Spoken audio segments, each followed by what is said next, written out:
Hi, good evening, everybody. Welcome to Lead with Giants TV. My guest this evening is Tanveer Naseer.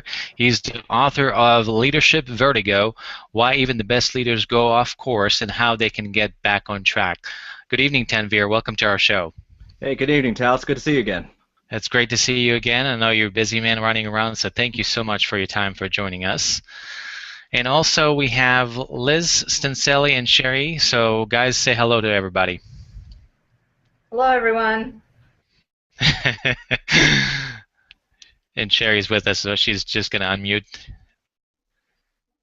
Hello, everyone. It's really great to see you. All right. Well, we've got two Canadians here with us this evening, so we're somewhat outnumbered, but more or less even here. So, so Tanveer, congratulations on your book. I'm fascinated. I'm usually a follower with everything that you do in social media. Your Biz Cafe interviews, I'm a huge fan of that. And just your writing overall is amazing. You're gifted. Let me introduce Tanveer for those of you who don't know him. It's kind of hard. If you don't know him, you'll see him. But Tanveer is an award-winning, international acclaimed leadership writer and keynote speaker. Tanveer is one of the leading writers in leadership sphere, including being recognized by Inc. magazine as one of the top 100 leadership and management experts, earning a #3 ranking on HR Examiner top 25 online influencers in leadership. So, Tanveer, talk to us about, well, first of all, define for us what's a leadership vertigo. Okay, sure. One of the things I always do in my talks, and as you saw in my writings too, one of the things I always like to do is keep things simple. Do something that I like to refer to as a fundamental truth. The minute you hear it, you know exactly what I'm talking about, and we can build on from there. So when we talk about leadership vertigo, what we're essentially talking about is understanding that gap that exists between how we view our leadership and how those around us experience our leadership. And so that thing can ebb and flow over time, where there'll be times where it's really very close, that gap, where what we're trying to impart to our employees, what we're trying to impart in our organization is pretty much in sync with what their experiences are. But there are going to be a number of times, too, where there's not that connection, where people don't see that what we're saying is what we want to try to achieve is actually what we're achieving through our collective efforts. And so that's what leadership vertigo refers to, is how do we identify and understand that gap that exists between how we view our leadership, the efforts we're trying to create an organization, and the experience that our employees have under our care. And do you think that gap is created now with the level of disengagement, some of the upheaval with the workforce is changing and we do more with less? There's a lot of overwhelming stress for a lot of people. Do you think that's one of the causes that creates that gap, or just we're not, whatever we're saying, we're not really walking the talk? What's your perspective on that? Well, my perspective is that this is really more reflective of the outcome of that. Because if you come into a situation and you're telling people, well, this is what we want to achieve, this is what we want to accomplish, and then they actually see through your actions that what you're really accomplishing is not leading to that thing, you are going to create that dissonance, which leads to that disengagement because people don't believe you anymore. That credibility in what you're saying, what you want your vision and your leadership to represent, is not being reflected in the things you're telling your employees to do, the things you're saying your organization represents, and the things you're just demonstrating in every single moment that you encounter and interact with your employees. So I do think, I mean, it's hard for us right now. I don't think anyone's really done any research, so the causality is obviously, this is hard for us to ascertain for sure, but I do believe that it is directly correlated and directly connected, that this declining employee engagement really comes from that fact that we're not connecting and understanding what it is we're trying to accomplish with what really matters to our employees. Tanveer, along those lines, this may or may not be a true situation, but say you have a company where the employees continually go to the management and say, we're not happy with this, we're not, this is the type of things we'd like to see, and so management goes off and they meet amongst themselves and come up with these bright ideas, come back and present them to the employees. The employees walk away shaking their heads, frustrated, thinking they're completely out of touch. They don't get it. And then management's frustrated. Our employees are so unappreciative. We've tried to do this great thing for them, and there's just this disconnect. And can you give us some maybe practical tips in how we can address this gap in perception of what employees are wanting and what management thinks employees want.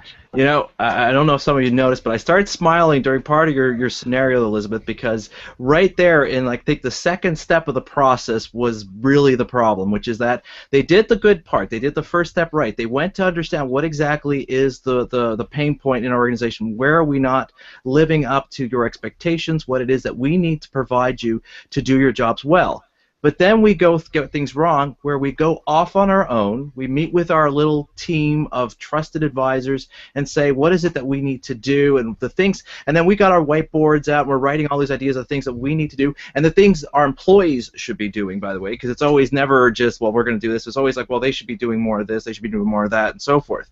And then when we come back, right, there's a natural reluctance because of the key thing. And here's the first thing I think we need to do is, your employees don't feel a sense of shared ownership in that effort, right? They're basically, they're saying, I'm not happy. You're coming back with a solution that they had no part in its creation, or that they had a voice in its development.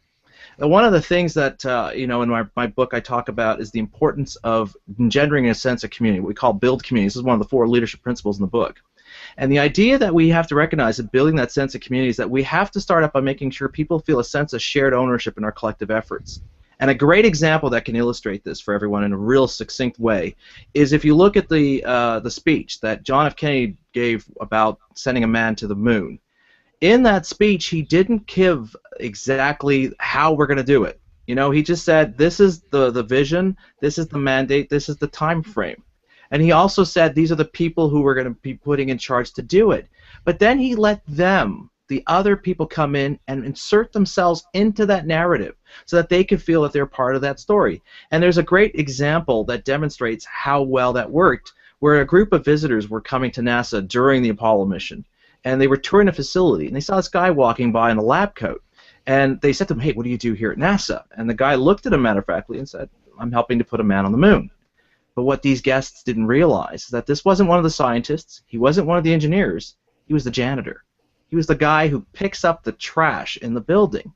And yet they had done such a tremendous job of making sure that everybody who contributes to this organization sees a clear connection between their contributions and the overarching vision of the organization. And the only way we can do that is if people feel a connection and feel a sense of shared ownership in our collective efforts, where they're involved in the discussions, where they are part of the process of deciding how are we going to go about making this vision a reality.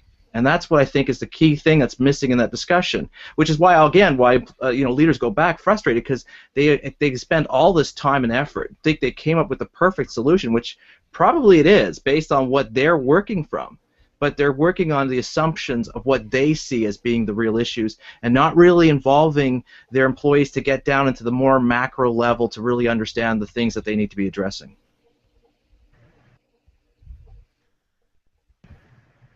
Oh, I didn't get that, Elizabeth. I think your mic was... I said thank you. I absolutely love that. So okay. Thank you. You're welcome. Sherry, you've got a question for Tanveer? I do, Tanveer. Do you recommend that leaders use a 360 assessment tool? Just out of curiosity.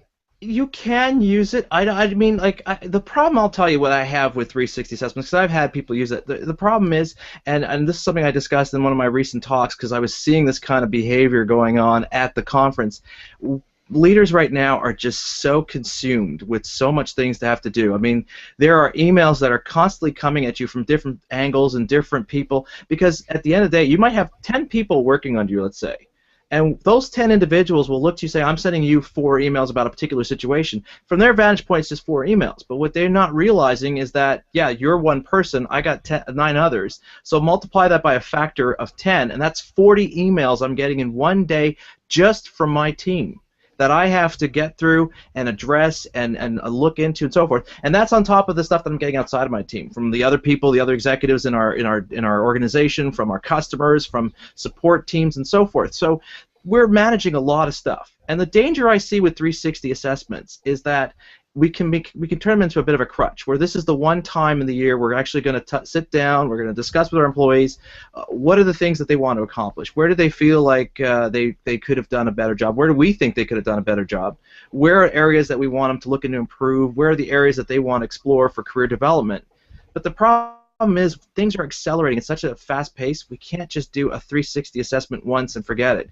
We have to incorporate into our everyday work days these moments where we interact with our employees to understand how things are going. How are they managing their day? Is there certain issues that are coming up that they see not being addressed because it's just not getting on our radar? And a lot of things will not get on our radar. It's just the reality of the world we're operating in that we should be paying attention to and taking note of.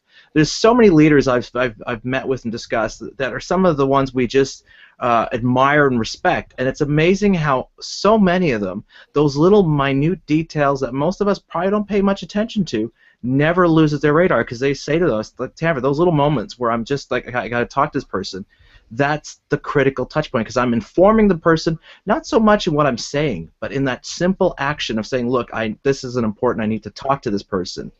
That I'm relaying to them that those moments I'm really engaged and present in the conversation to make sure that I'm not overlooking stuff, that gap between what I want my leadership to represent and what they're experiencing is not becoming too big and too untenable. Okay, that's a great answer. I like that they're checking in with their leadership really on a day-to-day basis. Yeah. You know, sorry. I have a blog that I wrote that I haven't released yet. That's exactly what it's called, checking in with your leadership. So I'm definitely going to release it now. Well, so, you know, yeah. some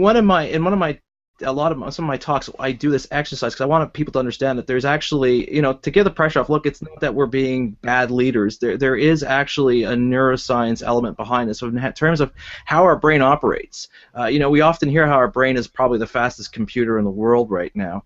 And the thing is, if you've ever used computers, we all know there are shortcuts to computers, right? Not just in terms of the shortcuts we create to get to a file or to a website quickly, but just also in the processes that it knows. Once it sees you doing a certain process quick a lot of times, it suddenly gets relegated to this automated process, and you don't have to think about it anymore. You don't worry about it.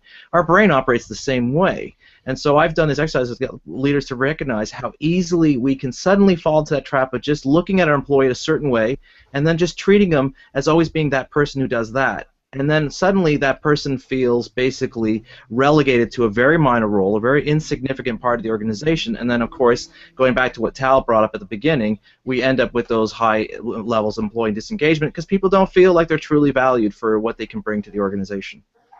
So let's talk about quickly, Tanveer, about two people that you share in your book, Billy Ray with Goodyear Tire Company and Doug Conant with Campbell Soup. Those are two examples that you can share with our audience.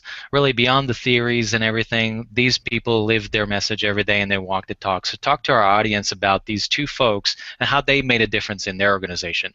Sure. And these two stories were used on the concept of that first leadership principle of build community. How do we go about building that community? So I use these two individuals because they really demonstrate how it's not a big effort for us to do. And a lot of people, and this is one of the things I always try to encourage leaders, it's not about adding to your workday. It's about being more effective in how you approach your workday and being more aware and present in those moments where you interact with your employees, that you're really paying attention to them and not thinking so much about the next meeting.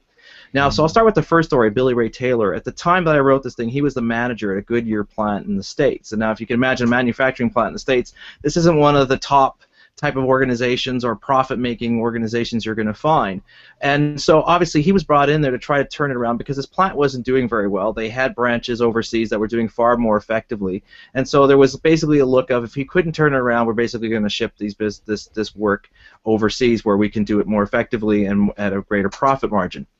And when he went in there, he wasn't looking at, well, how do we streamline processes? How do we make things more efficient? How do we cut costs? He looked at it from the people perspective. What is the environment that these employees have to work in? And so, for example, one of the things he noted was when he toured the facilities, the bathrooms were absolutely filthy. Now, again, it is a manufacturing plant. They are working with tar-based materials to make their tires, so things get dirty very easily.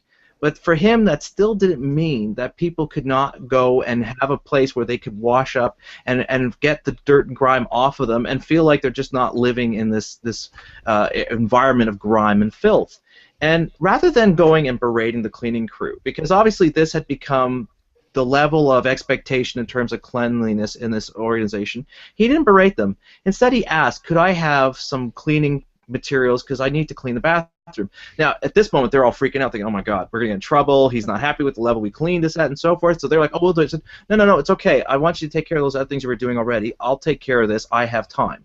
Okay? And he went and did it. And he did make a big show of it. He just went off and cleaned it and did it really well. And it just by word of mouth got around saying, hey, how come the bathroom's so clean? And then everyone says, well, the plant manager cleaned it. And they're all like, really? The plant manager did that? And then another example that he showed, again, to show people how he really cares about the environment they work in, he went into the research lab, and he noticed how the research lab, you know, it was showing its age. You know, there was a lot of tiles that were broken, a lot of the counters had become soiled from some of the chemicals, and it was basically left in that shape saying, well, why do we need to clean it? It does the job. And so he really felt like, no, we need to put money into this. We need to make sure that effort is being put into this. And he noticed a lot more effort was being put into maintaining his office. So what he told the cleaning crew is like, look, from now on, I want you to focus on really taking care of fixing this lab up, cleaning it up, bringing it back up to where it should be in terms of a nice clean room for these people to do their experiments. And to make sure you have the time, I'm going to take care of cleaning my office. I'm going to bring my own broom. I'm going to take care of my own trash. So I don't want anybody touching my office until that lab is clean. And he literally would broom his office during his lunch hour and during his breaks. He would take out his trash at the end of the day, and he never made a big sign of this. He just, you know, that was the way he did things. And people also really quickly learned how much he cared about them, because when he would bring in the senior vice presidents and they'd be touring the facility, and he'd have the employees come over, he'd actually take out his hand and want to shake their hands. And their hands are covered in tar and grease, and yet he never flinched. He said, look, whenever you meet someone, you shake your hand. That's the polite thing to do. And people very quickly learned on that he would never refuse to shake someone's hand because their hands were dirty. He didn't care, because it was all about that human contact, that human touch point. And it was incredible how those little gestures, how quickly it transformed. And these are hourly workers, by the way. They're not unionized. They're not salaried. These are hourly workers. Suddenly transformed the way they operated, so that this plant went from being like kind of just above board to being one of their most profitable plants they had in the Goodyear division. So it just goes to show how we don't have to put these grand gestures, big efforts into to really get people to understand how much they matter to our organization and how much we care about the kind of environment we want to provide them to do the work that they're going to do for us. Great. Those are great examples, and I really I was really inspired by that chapter about community building. It shows that leadership, the heart of leadership, is really what you do and who you are as a human being. And if you demonstrate those values and the philosophies that you have, they're not plaques on the wall in your behavior, then people will tend to follow that rather than just saying, well, this is what I believe in. But if you don't demonstrate that, I think your credibility as a leader would probably not be as a good one. So thank you for sharing that story. I'd like to let's finish up, and we'll dive in more into segment 2. It's been a very good discussion, so I really appreciate everybody's jumping in and having their input on this one. Thank you. Thank you, Tal. It was really, really, really great to talk to you, Tanveer. Oh, it's my pleasure. I always enjoy talking with you guys. Yes. Great.